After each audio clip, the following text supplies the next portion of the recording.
ये कहानी है बहुत पुरानी भूतही हवेली की। ये हवेली बरसों से सड़क के किनारे लोगों को दिखती थी, पर लोग वहाँ जाने से डरते थे। ऐसी जानकारी मेरे दोस्त को नहीं थी। उसने जो किस्सा बताया उसे सुनकर मैं भी सिहर गया। मेरा दोस्त अक्सर काम के सिलसिले में अपनी मोटरसाइकिल से दूसरे शहरों में जाता था, लेकिन जब वो एक शहर से दूसरे शहर जाता था तो बीच में बहुत घना जंगल था।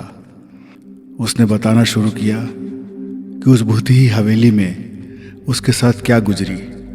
हुआ यूं कि उसे काम के सिलसिले में देर तक रुकना पड़ गया, और जब वो वहाँ से लौटा तो काफ़ी रात हो गई। आसमान में घने बादल छाए हुए थे, लेकिन उसे पहुँचना बहुत ज़रूरी था। वो रास्ते पे निकल पड़ा। अपनी मोटरसाइकिल की लाइट के सहारे वो बढ़ रहा था। खूब अंधकार था। रुक रुक कर बादल भयंकर गर्जना कर रहे थे। थोड़ी थोड़ी देर में बिजली चमकती और फिर तेज गड़गड़ाहट की आवाज़। ऐसा लगता कि मानो आसमान फट पड़ेगा।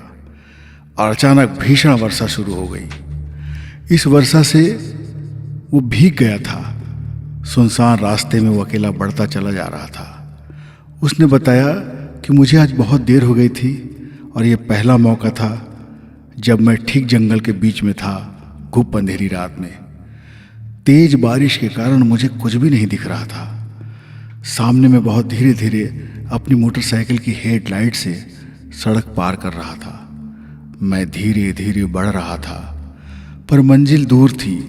और तभी मुझे दूर एक मकान से लालटेन की रोशनी दिखाई दी। मेरे भीतर जान में जान आई। इस वीराने में एक उम्मीद की रोशनी। मैं बड़ी राहत महसूस करता हुआ आगे बढ़ा। मैं ये सोचकर कि वहाँ कुछ देर ठहर कर मैं बारिश के रुकने का इंतजार कर सकता था, मैंने अपनी मोटरसाइकिल उस मकान की ओर बढ़ा दिया। मैं ज्यों ही उस मकान के पास पहुंचा, मैंने देखा कि वो मकान नहीं, एक बहुत बड़ी हवेली थी। और उस हवेली की पहली मंजिल से लालटेन की रोशनी दिखाई दे रही थी। मैं बड़ी उम्मीद के साथ इस घनघोर बारिश से बचते हुए और गर्जना करती हुई बिजली की चमक से बचने के लिए उस हवेली के दरवाजे पर चला गया। मैं ज्यों ही उस रोशनी के पास पहुंचा तो देखा कि उसके कोने से लालटेन की रोशनी जो आ रही थी, उसके पीछे एक बहुत ही सुंदर लड़की खड़ी थी। पूरी हवेली खाली थी। उसके अंदर एक बड़ी सी रेलिंग वाली सीढ़ी थी जो ऊपर की ओर जा रही थी। मैं उससे होकर ऊपर पहुंचा। एक बहुत बड़ा कमरा था जहां उस लालटेन की रोशनी के पीछे एक लड़की बैठी थी। वो किसी घरेलू काम में मशगूल थी। मैंने उसे नमस्ते किया और अपने आने की मजबूरी बताई। वो खामोश मेरी ओर देखती रही, फिर नशीली और मदमस्त निगाहों से मुझे देखते हुए बड़ी आत्मीयता से कहा, आप जब तक चाहें रुक सकते हैं। चाहें तो अपने भीगे कपड़े उतार कर टॉवेल पहन सकते हैं। मैं आपको टॉवेल लाकर देती हूँ।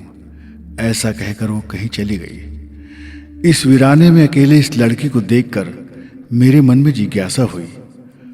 थोड़ी देर में वो टॉवेल लेकर लौटी।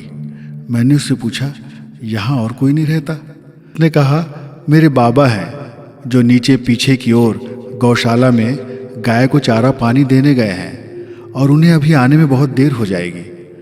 मुझे कुछ कुछ होने लगा, क्योंकि उस लड़की की खूबसूरती ने मुझ पर जादू कर दिया था। मैं अपने गीले कपड़े उतारकर टॉवेल पहन लिया। इस दौरान उसने मेरी ओर से पल भर भी नजर नहीं हटाया। मैं लगभग बिना कपड़े के हो गया था, पर वो मुझे घूरती रही और शायद मेरे करीब भी आ गई थी। लालटेन की रोशनी में कुछ कुछ साफ दिखता था।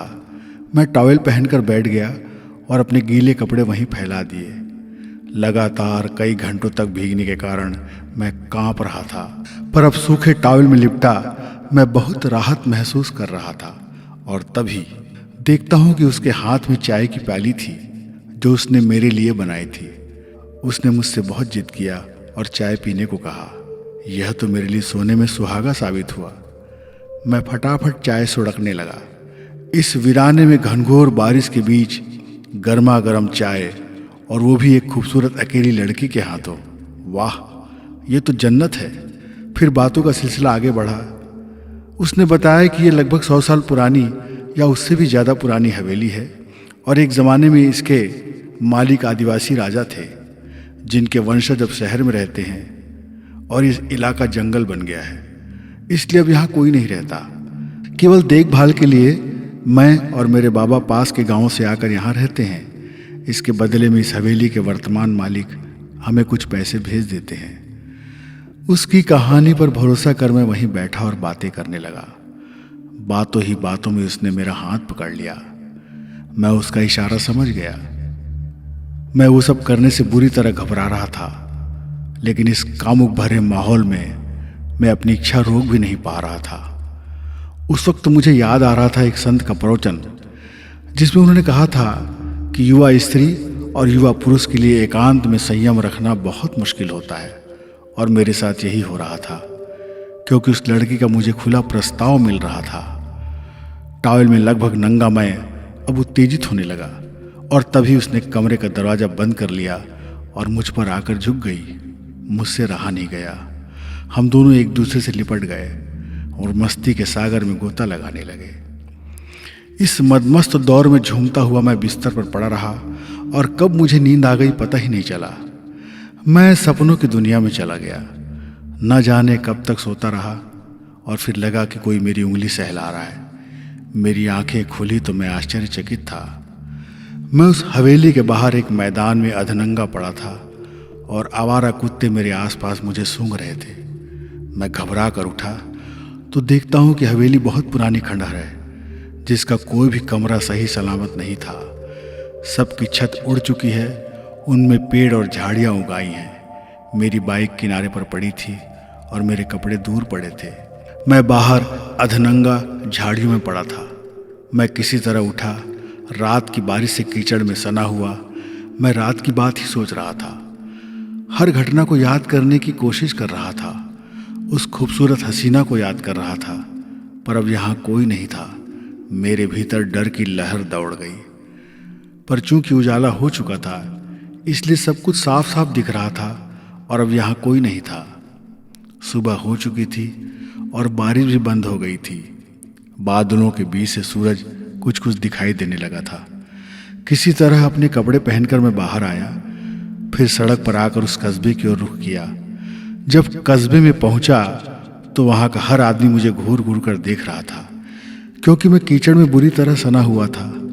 सब सोच रहे थे कि मैं कोई शराबी था जो कहीं गिरा पड़ा था। फिर मैं अपने दोस्त से मिलकर रात वाली सारी बात उसे बताया। तब उसने जो बातें मुझे बताई उससे मेरे रोंगटे खड़े हो गए। मैं डर से कांप गया। उसने बताया कि दरअसल वो हवेली यहाँ के गोंड राजा की थी, जो 100 साल से ज़्यादा पुरानी थी। पहले वहाँ लोग रहते थे, पर अचानक एक महामारी से पूरा गांव उजड़ गया और राजा भी अपने परिवार के साथ वहाँ से कहीं और चला गया। तब से वो जगह वीरान थी और वहाँ जंगली जानवर आते थे।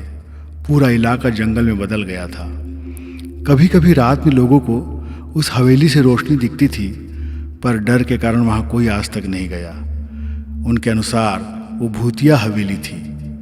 कल रात मैंने वहाँ जाकर जो महसूस किया वह वाकई एक हसीन एहसास था, पर अब सब जान लेने के बाद मुझे वो बहुत डरावना लग रहा था। मैं सोचता रहा वो कौन थी, और कल जो कुछ भी हुआ क्या वो सपना था? नहीं, सपना तो नहीं हो सकता, क्योंकि मैं पूरे होशो हवास में था। और वो लड़की भी, वो कमरा, वो बिस्तर, सब कुछ था वहाँ। और जो भी थी वो बेहद सुंदर थी, पर प्यासी थी। मुझे महसूस हुआ कि वो एक आत्मा थी जो मेरे करीब आई थी, पर उसने मेरा कोई नुकसान नहीं किया। वो शायद अपने हिस्से के प्यार के लिए भटकती कोई प्रेतात्मा थी, जिसने कल रात अपनी अधूरी इच्छा मुझसे पूरी कर ली और हवा की तरह अदृश्य हो गई। मैं उसके प्यार में मदहोश हो गया था, लेकिन मेरी जान बच गई थी। मैं ऊपर वाले को धन्यवाद दे रहा था कि जान बची लाखों पाए। कहा जाता है कि इस डरावनी हवेली में आज भी वो आत्मा घूमती रहती है। ऐसी बहुत सी आत्माएं हैं जो प्यासी हैं, जो भटक रही हैं और अपने प्यार को ढूंढ रही हैं। अपने प्यार की तलाश में कहीं ना कहीं, किसी न किसी जगह पर वो कभी कभी देह के रूप में प्रकट हो जाती हैं और शरीर धारण करके वो किसी भी व्यक्ति से मिल करके अपनी इच्छा पूरी करती हैं। हो सकता है मिलने वाला व्यक्ति पूर्व जन्म में उनका कोई साथी रहा हो, उनके प्यार की दास्तान रहा हो, उनका आशिक रहा हो, या वो किसी की प्रेमिका रही हो, या वो किसी दिली जान से चाहती रही हो। ये अजीब दुनिया है, आत्माओं की दुनिया, प्रेतात्मा की दुनिया, भटकती आत्माओं की दुनिया। और वो खंडहर, वो जंगल, वो हवेली, सारे लोग एक सपने की तरह मुझे महसूस हो रहे थे। वो एक सपना था या सच, मैं आज भी बड़ी दुविधा में सोचता हूँ और सिहर जाता हूँ। अपने दोस्त की ये कहानी सुनकर मैं भी सोचने लगा कि ऐसी आत्माएं क्या होती हैं? क्या प्रेतात्मा का प्यार अधूरा रहता है? क्या प्यासी आत्माएं भटकती रहती हैं?